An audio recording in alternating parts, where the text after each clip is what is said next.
launched an investigation into the department over racist text messages and other alleged misconduct. Bay Area's only primetime newscast at 8 and 9 on Pix Plus.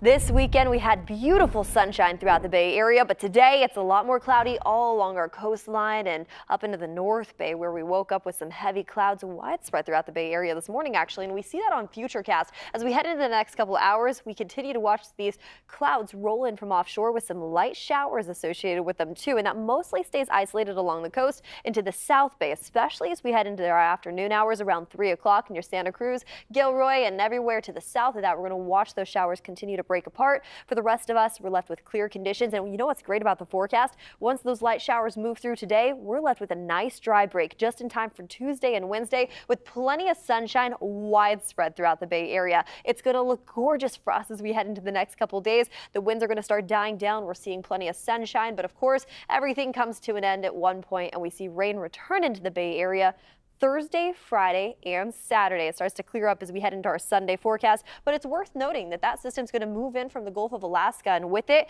it's going to bring in some cooler, dense air and, of course, those rainy skies, too. So we're going to get a bit of a warm-up. For example, today we're talking about upper 50s and lower 60s throughout the Bay Area. Tomorrow, all the way into Wednesday, with all that sunshine we're going to see, it's going to get a little bit warmer.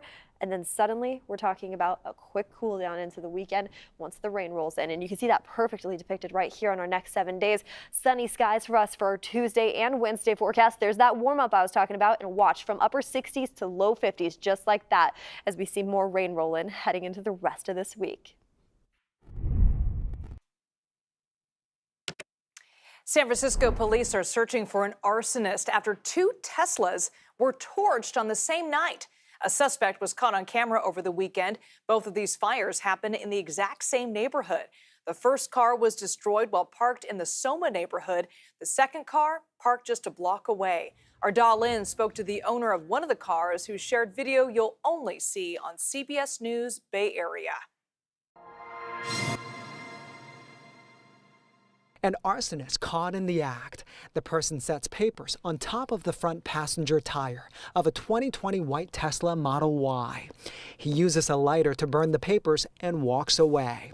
Or speeding up the surveillance footage to show you within minutes the front portion of the Model Y is engulfed in flames.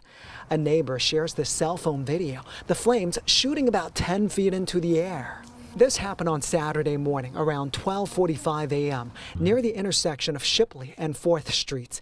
9 hours later, Van Vong walked by his own Tesla, not knowing it was his. We were going to go get in the car and go play some tennis, and first thing I noticed was that, hey, someone burned a car, and we just kind of walked by it, and then I thought, shoot, where's my car? And I thought, no, that can't be my car. And then I kind of looked around at the parts that were here. The license plate was here, and it was white color, and I was like, oh my God, my car is gone. A witness gave me this video showing the Tesla after firefighters put out the fire. Flames destroyed the frunk.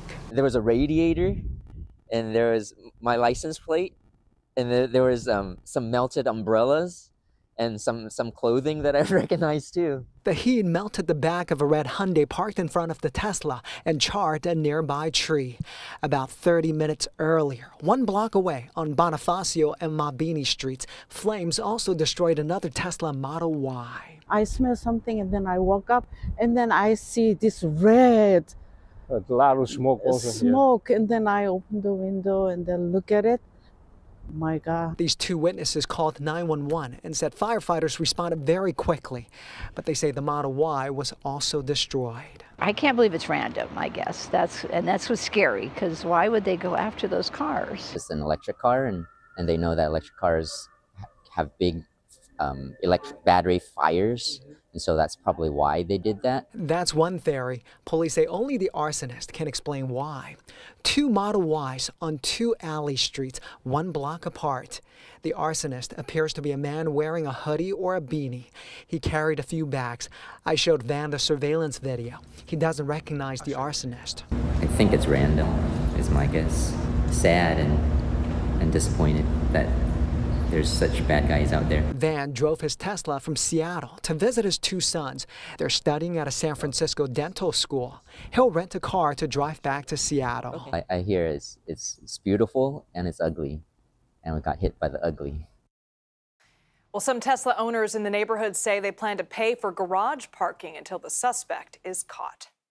Meanwhile, San Francisco Mayor London Breed says despite the perception, crime is actually going down. And she points to newly released data from the city.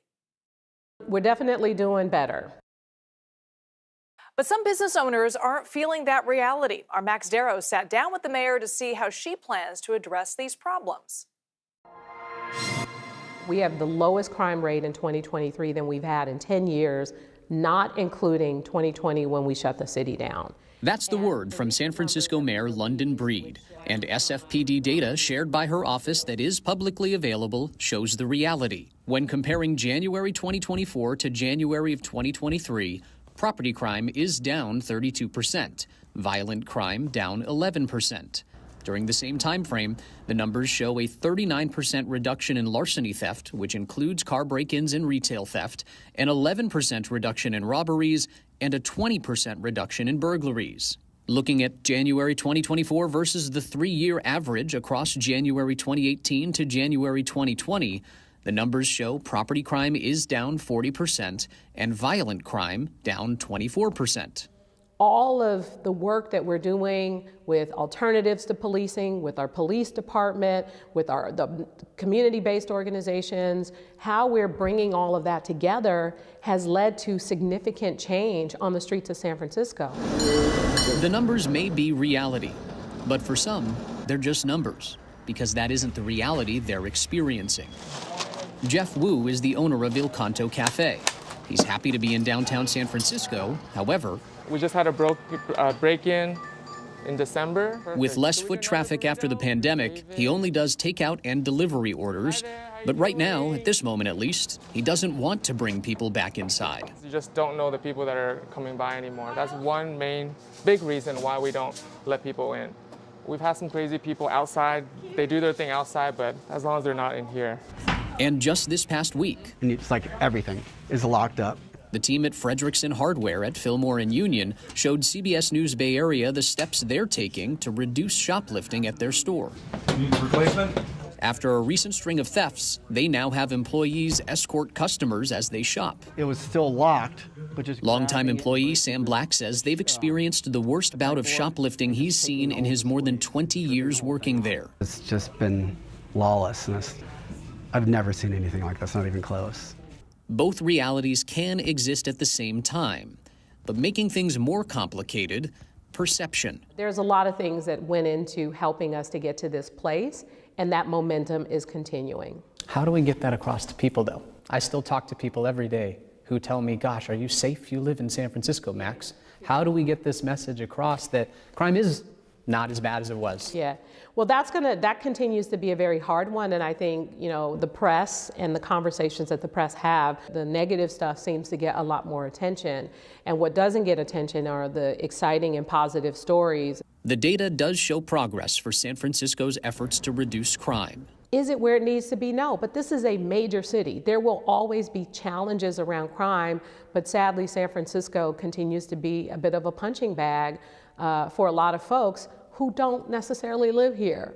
But for those who aren't experiencing the progress, the numbers will remain numbers until their reality changes. Now, the mayor gives a lot of credit to increased coordination between state, local, and federal law enforcement agencies, as well as prosecution efforts from the San Francisco DA's office and U.S. Attorney's office. Well, still ahead on CBS News Bay Area. A Bay Area school district needs to find a way to raise money, but a proposed solution is facing some pushback, all because of a community garden. Plus, a Bay Area bakery is left in the lurch after Tesla cancels an order worth thousands of dollars. How the community came to its rescue. And a drug could drastically reduce dangerous reactions to food allergies in kids. A Stanford doctor joins us to explain how it works. I'm a pilot for the California Army National Guard. I fly Blackhawks here in the state. There is nothing that Jessica Birch can't do. She is dedicated. She's super fun. Jessica is remarkable. I like the idea of being able to serve the Northern Californian people out doing search and rescues, helping out with CAL FIRE missions. And I also feel like I have a heart for service also when it comes to forecasting for our local area. I mean, getting people prepared for their day, that's a huge importance for me. Wake up with a morning edition, weekdays on KPIX.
Cloudy day for us here in the Bay Area with upper 50s and lower 60s for our daytime highs. We're going to hold on tight to those clouds today. A light chance of showers in the forecast for us, mostly down in the South Bay as we head into the afternoon hours today. We're going to stay clear up in the North Bay and then into the overnight hours we go. Once those showers sweep through, we're actually left with clear skies, not only for our Tuesday forecast, but for Wednesday as well. So sunny conditions, a little bit of a warm up expected for Tuesday and Wednesday. And then we gear up for some heavier showers building in for Thursday, and that's going to last as we head into the weekend.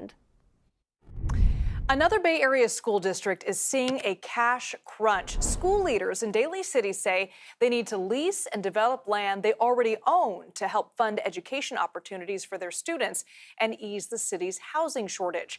Opponents of the district's plan say it comes at a cost, losing a beloved community garden.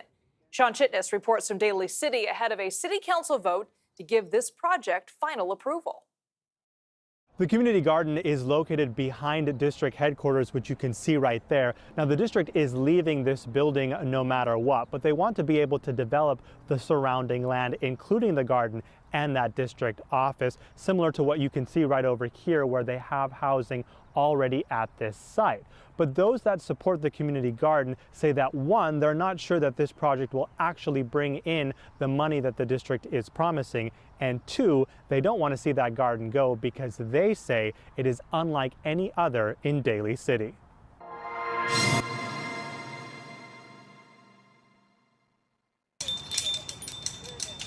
From behind the gate, you may not know all that is growing inside this community garden. These are all grapes, all grapevines. But a tour of this place from Eric Campbell shows you just how much it has to offer. Want to see something different? Notice something crazy? And he's not the only one that has made it a part of their regular routine as a source for food and a place to learn about nature.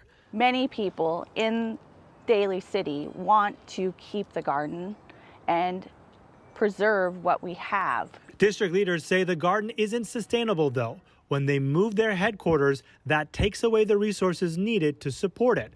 Plus, legally, they don't believe they can keep operating the garden as it is right now. They say the Serramonte Del Rey project gives them the chance to better serve their students and families. Kalima Salahuddin is on the Jefferson Union High School District Board. People who live in the community would like quality education for their children, and we can't do that if we're not able to raise the revenue in order to do so. She says the district plans to negotiate leases with developers to build apartments, including low-income housing and units designated for staff and faculty.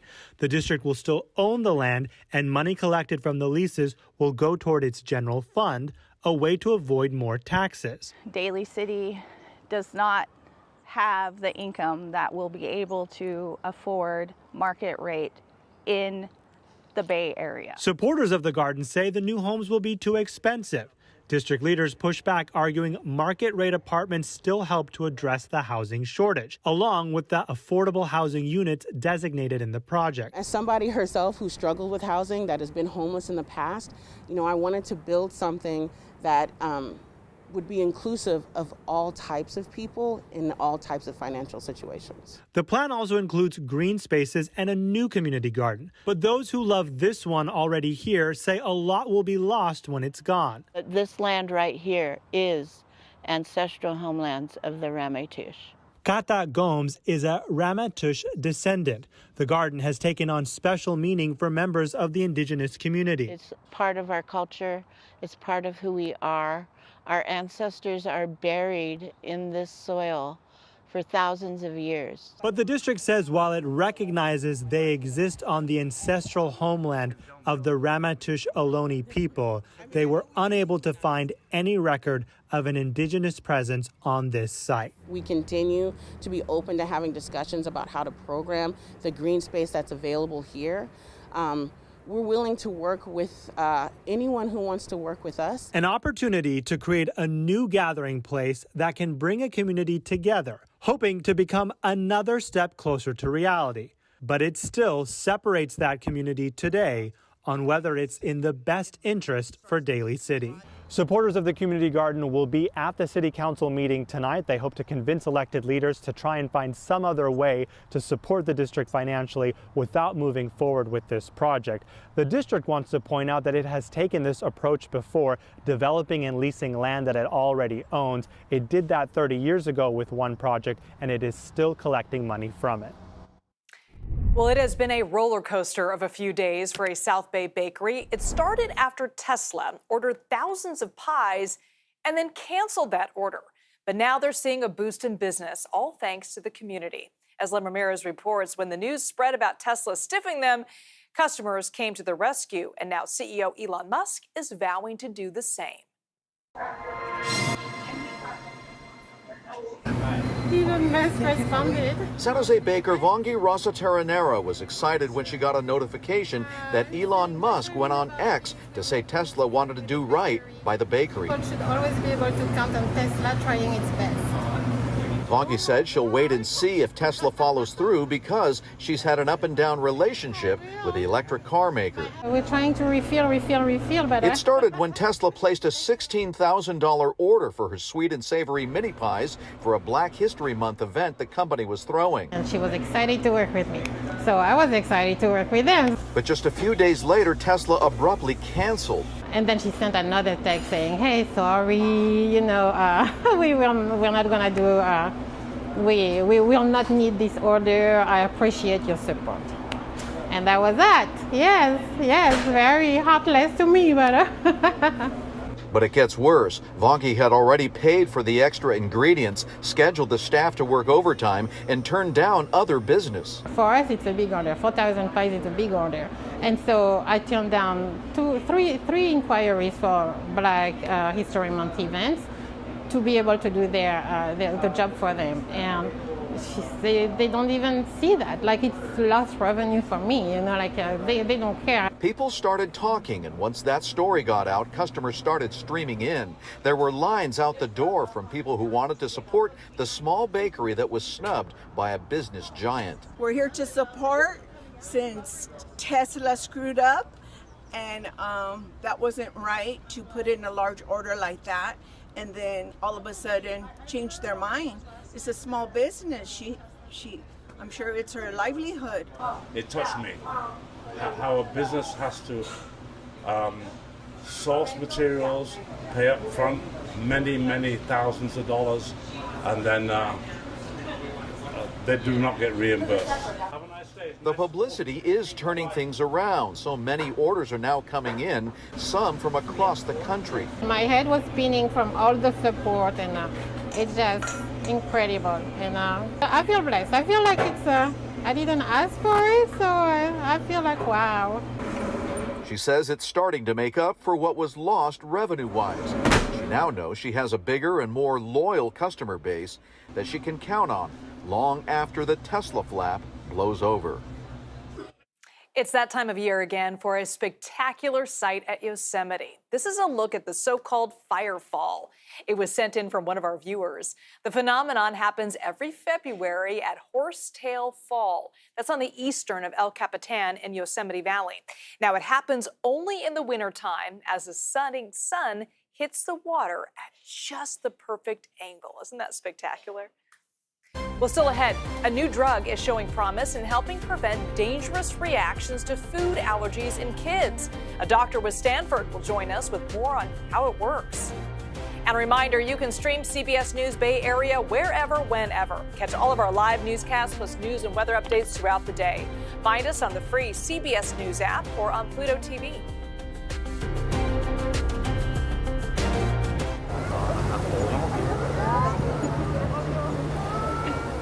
Positive energy is so important for us to do what we do every single morning.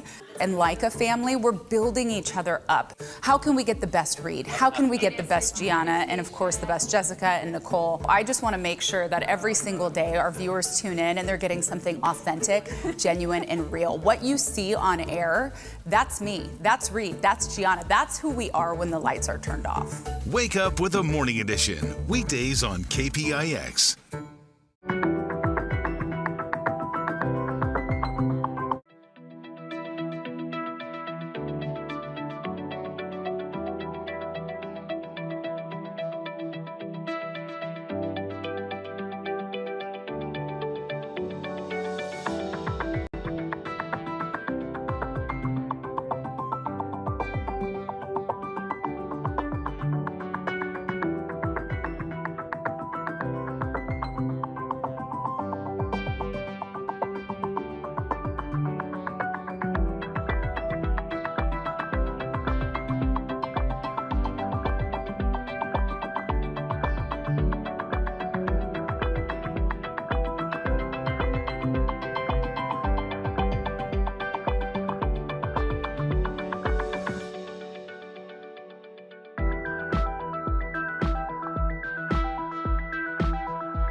It's a cool, cloudy day for us today in the Bay Area with daytime highs topping off in the low 60s from Livermore over into Fremont.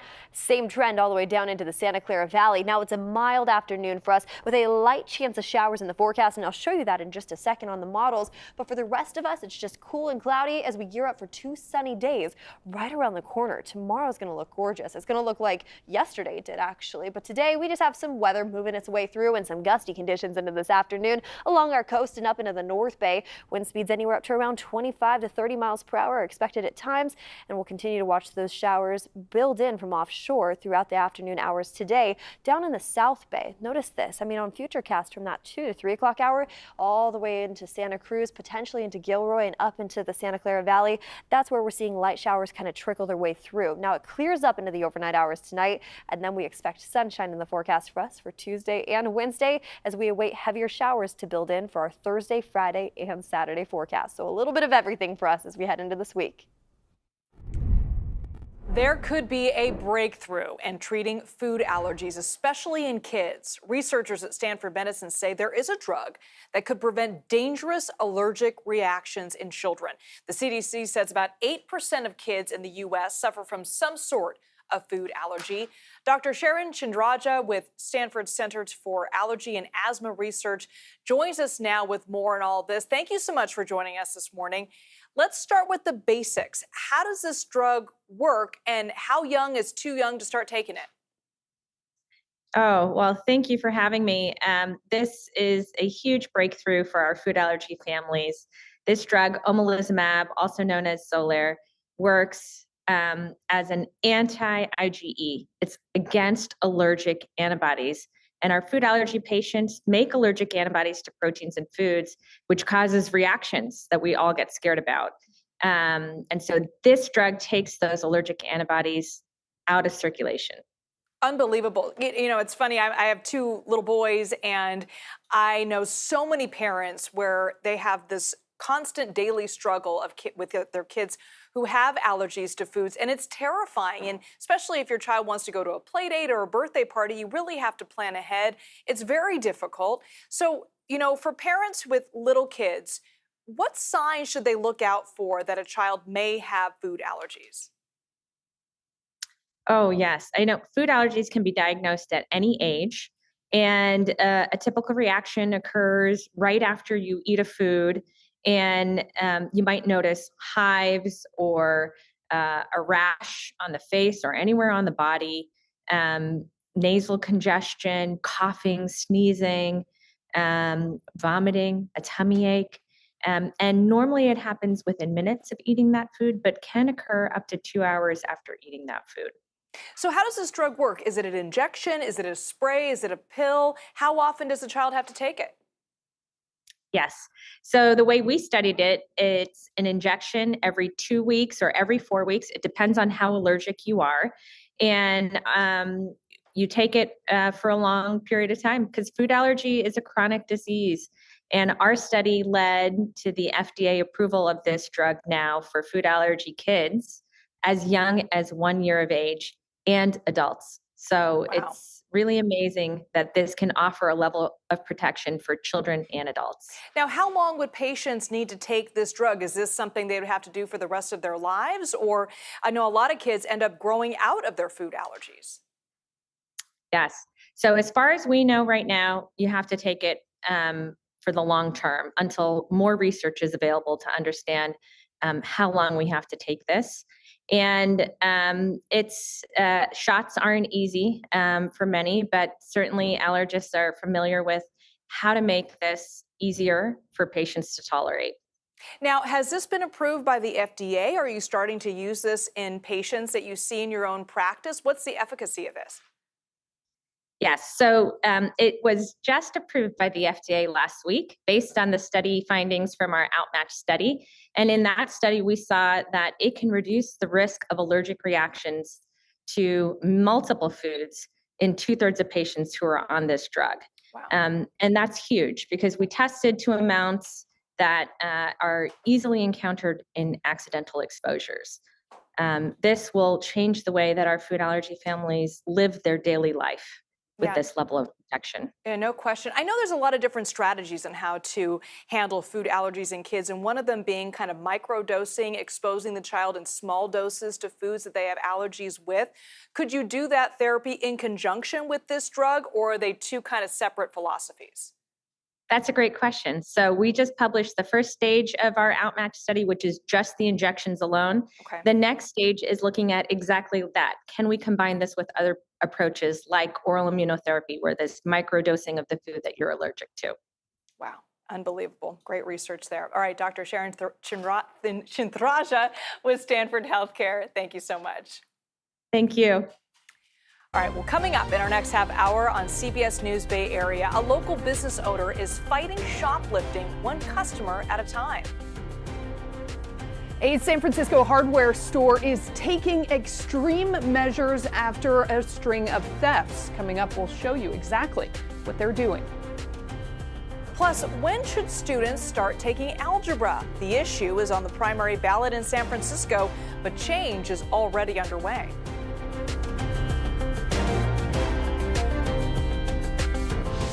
These are your neighborhoods. This is your world. CBS News Bay Area. And still ahead on KPI. With Juliette Goodrich. And the CBS Evening News with Nora O'Donnell. Taking you to the day's top stories. Smart, comprehensive coverage. And immersive weather like you have never seen it. Join Juliette Goodrich and Nora O'Donnell. Weeknights 6 to 7:30 on KPIX.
I'm Elizabeth Cook, and this is The Minute. In Solano County, a paraglider was rescued by fire crews and CHP after crashing to the ground. Crews arrived by helicopter yesterday afternoon to the hills above Columbus Parkway. The person was flown to a hospital in Walnut Creek with major injuries. Oakland police are making the search for a new police chief public. There will be an open forum on Thursday where community members can participate in the interview process. It's been over a year since Mayor Sheng Tao fired former police chief LaRon Armstrong. Repairs are underway on Highway 1 along the Big Sur coastline after two major landslides earlier this month prompted a shutdown. This is at Dolan Point Slide and Regents Slide. Caltrans says Dolan Point Slide is expected to reopen on March 8th. No date has been announced for Regents Slide. Bay Area's only primetime newscast at 8 and 9 on the all-new Pix Plus 44 Cable 12.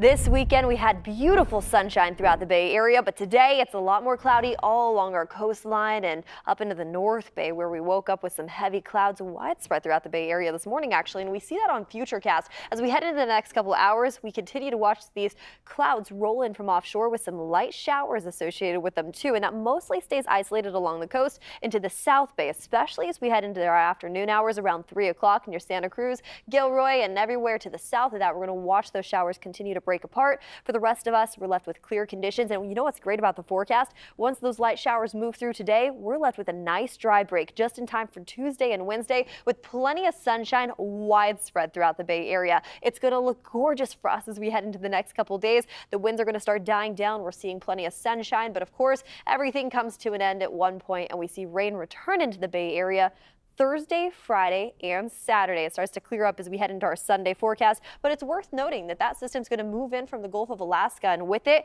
it's going to bring in some cooler, dense air and, of course, those rainy skies, too. So we're going to get a bit of a warm-up. For example, today we're talking about upper 50s and lower 60s throughout the Bay Area. Tomorrow, all the way into Wednesday, with all that sunshine we're going to see, it's going to get a little bit warmer. And then suddenly we're talking about a quick cool down into the weekend once the rain rolls in. And you can see that perfectly depicted right here on our next 7 days. Sunny skies for us for our Tuesday and Wednesday forecast. There's that warm up I was talking about, and watch from upper 60s to low 50s just like that as we see more rain roll in heading into the rest of this week. When you're shopping and have no idea what to buy, being led through a store with an employee helping you every step of the way might seem like special treatment, right? Well, that's what it's like for everyone who steps foot in one San Francisco hardware store. But as Kelsey Thorud reports, the new personal shopper program isn't really meant to bring customers in. It's about keeping thieves out. So all the red things are locks, and it's like everything is locked up. Sam Black has worked at Fredrickson Hardware for over 20 years and says he's never witnessed the kind of brazen shoplifting his store has experienced over the last few months. It was still locked, but just grabbing it and breaking the pegboard and just taking the whole displays and just ripping the whole thing off. So now we had to put pieces of oak on top to kind of slow it down even further. Fredrickson's is a neighborhood staple. It's been here since 1896. But in recent weeks, it looks more like a vault than the casual neighborhood supply store it's always been. Hi. Need a replacement? Sam says after a string of thefts, the store decided to implement a new policy.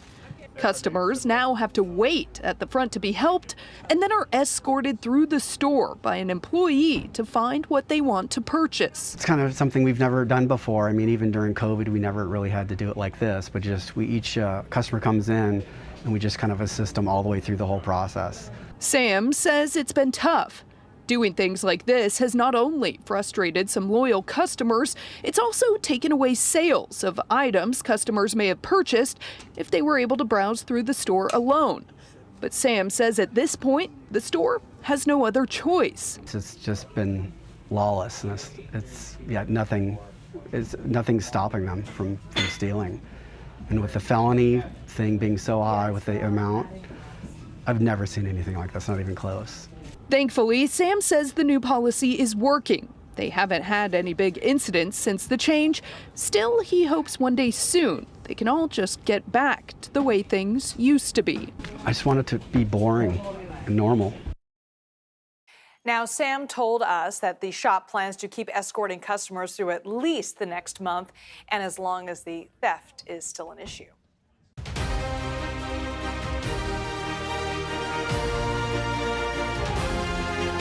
The California primary is March 5th. That's a week from tomorrow, believe it or not. San Francisco voters will get to weigh in on the years-long battle over algebra.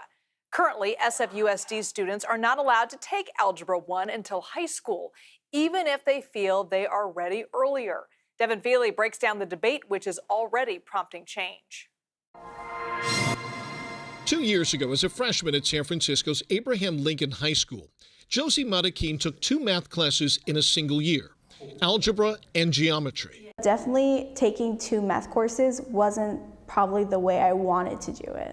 Josie didn't have much of a choice. She wanted to take calculus as a senior in preparation for college, But for the past decade, her school district in San Francisco had a policy to not offer algebra to 8th graders, even if they were ready for it. Why are you holding our kids back? Rex Ridgway is Josie's grandfather and says the no algebra for 8th graders policy just doesn't add up and forced him to pay to supplement Josie's education. I paid for a special course, cost me $860 to educate her in Algebra 1 so that she could comfortably double up in the 9th grade. Rex feels so strongly that the district's math policy is misguided that he's supporting Prop G, a non-binding ballot measure proposed by the Board of Supervisors that would, in essence, urge the school district to reverse course. The Board of Supervisors can't tell the Board of Education what to do and vice versa, but we put this on the ballot to give the people, the parents, the voters a voice. Engardio says while the ballot measure is symbolic, it has already put pressure on the school board to change after digging in their heels for the past decade. You must offer algebra in the 8th grade. It is ridiculous that you have banned it for the last 10 years. And so we are putting this on the ballot because the parents are so frustrated. They need to have a voice, and this lights a fire. There is evidence the plan is working. The school board voted at its February meeting to phase algebra back into 8th grade classrooms over the next 3 years. In a prepared statement, school board president Lainey Motomidi said, quote, "These changes are about creating access for all students to advanced math," adding that hard work lies ahead, but describing the change as a significant step forward. Rex says it's about time. Bottom line is, it didn't work. I call it a decade of damage. Josie agrees. If you don't get algebra in the 8th grade, or if you don't double up in freshman year, you're basically going to be behind, and that's really sad. And no matter what happens with Prop G, Josie has already given the district's current policy a vote of no confidence. So just to be clear, the school board has changed its policy. It's going to start offering algebra to some 8th graders as soon as next year. But this measure is still on the ballot, so voters can have their voices heard. Now, again, the primary elections are just over 1 week away. That's on Tuesday, March 5th. Up next, thousands made their way to Oakland for this huge celebration. We will show you the highlights from this weekend's Black Joy Parade.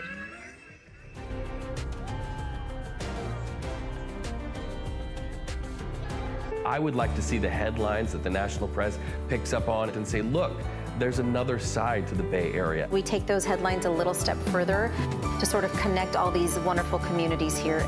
Really embracing the positivity and hopefully spreading it. The Bay Area is full of some amazing, innovative change makers. People that are out there making a difference. In fact, I feel privileged that I get to share those stories. Wake up with the Morning Edition, weekdays on KPIX.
For us here in the Bay Area with upper 50s and lower 60s for our daytime highs. We're going to hold on tight to those clouds today. A light chance of showers in the forecast for us, mostly down in the South Bay as we head into the afternoon hours today.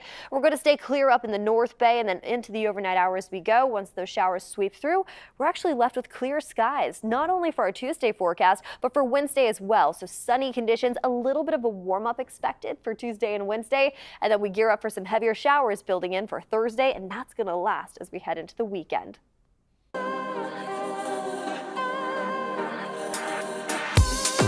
In Oakland, tens of thousands of people came out for an annual Black Joy parade yesterday afternoon. It's an event that has grown in popularity each year and has now become a big draw for the town. John Ramos was there.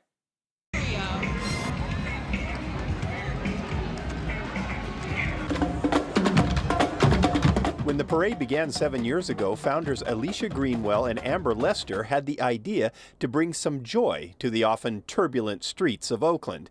They wanted an event that would bring the same positive energy as San Francisco's Pride Parade. Just started getting together with the community, knocking on doors, trying to see if this is something that the community wanted. Obviously it was. Now, parade director Alicia Knight says an initial event of about 1,000 people has grown into tens of thousands as people come from all over the Bay Area to celebrate happiness for its own sake. We also want to come together and just show that there's joy in being Black. And we show off and we show our stuff and we just march down the street joyful. Here, there were no protest signs, no politics. This one was just for fun. And Parade Grand Marshal, Bay Area rapper and entrepreneur Mr. Fab explained in the words of a poet how his people's joy can coexist with their struggle. One thing about us, the sun-kissed people, we find joy in some of the most darkest moments. We find bright spots. We've always learned how to not so much grieve in our pain to the agony of most, but we'll dance it away, we'll laugh it away, we'll sing it away. And to be able to have forms of entertainment and excitement without ignoring pain is a beautiful thing. So the joy in this is we're here for the sole purpose of joy and no greater feeling. More than 130 groups joined the procession down Franklin Street, each expressing their joy in a different way. For Amani White, it comes when he puts on a pair of roller skates. Black joy is literally life. It's like essence that shines inside of me and flow through me. So if I'm able to skate and live, and I actually walk better on my skates than I do on my feet. So if I'm able to do both, why not? So Black joy, I love it. Debbie Hicks drove in from Antioch and says she finds joy in family. And just we all getting along, taking a day, a time to just celebrate kindness, happiness, being together, and loving on each other all day. And Dawn Sibley doesn't have to define Black joy. She is Black joy. Oh, it means everything. You know, this is us. I just told this baby today, everybody's your mama down here today. That's how the village do it. Yeah! There are plenty of serious issues that the Black community in Oakland must face every day. But on this day, in this town, it was all about joy. And in the words of Mr. Fab, no greater feeling. The event also featured a Black Joy celebration site with food vendors, 2 music stages, and more than 200 local vendors offering handmade arts and crafts and cultural services. You can watch this story and others celebrating Black History Month on our website, kpix.com. Coming up, one Bay Area teenager found a purpose in keeping her late father's boxing gym open. How she is continuing to champion his dream.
A cool, cloudy day for us today in the Bay Area with daytime highs topping off in the low 60s from Livermore over into Fremont.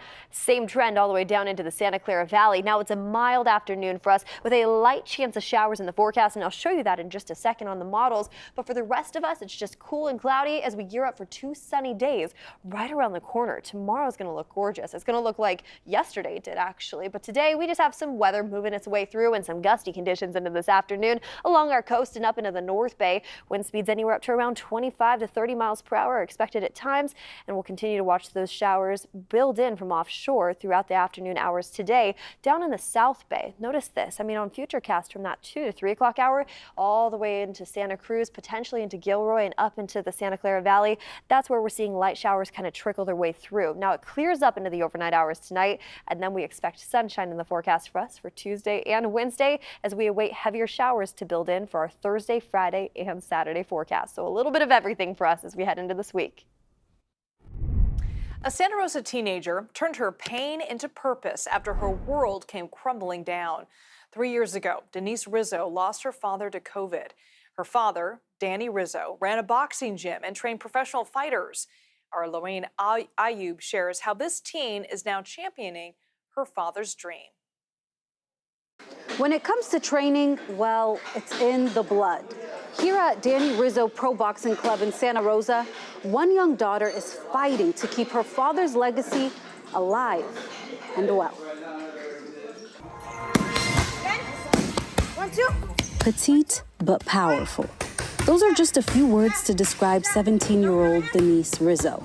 Daughter of the late Danny Rizzo, owner of the bustling Danny Rizzo Pro Boxing Club in Santa Rosa, California, Denise lost her father to COVID exactly 3 years ago.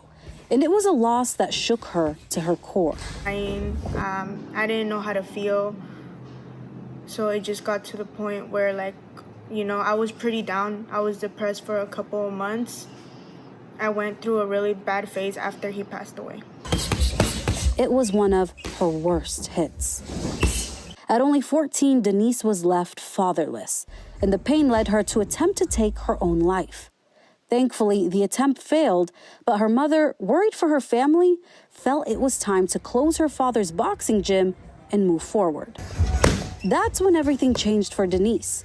She may have lost her father physically, but she knew she had to keep him spiritually. I stopped her and I told her, no, I don't want this gym to close. This is not just his legacy, this is my legacy too.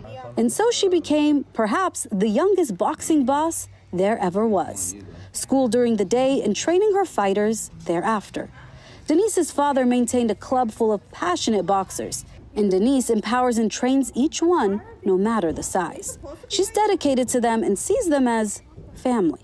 I call my brothers, I call them my sisters. That's the love that we have in this gym. Now! It's the kind of love her father extended to each of his fighters, pushing them with precision and perseverance, and keeping them away from nearby gang violence. Every day that I'm here, I'm proud that each kid learns something new, because that makes me think that, I'm doing it right. I know that I'm doing what my father taught me what to do. Her father has worked with boxing legends, and Denise says she would like to train up the next champion to come out of Santa Rosa. It's more than enough motivation for me. And every time I hear her dad, every single time. So, she knows how to push everybody in here, whether we like it or not. So, yeah, she's the best at it. As for her own boxing ambitions, Denise says she would love to fight professionally one day. But her priority, much like her father, is to elevate the skills of her fighters. We're family, so they're gonna go first before I do. A tried and true coach. I asked Denise what she believes her father would say if he saw all the work she's done at the gym, and she said, well, first I would cry. I know that for sure. I don't know, I feel like he would say that he's proud of me. I've always wanted to hear that from him, and that he loves me. The kind of love that's worth fighting for. Well, thanks to Denise's effort, the gym is still going strong and is accepting new fighters. What a great story. Well, thanks so much for streaming CBS News Bay Area. I'm Elizabeth Cook. Be right back with your First Alert forecast and a look at your top stories.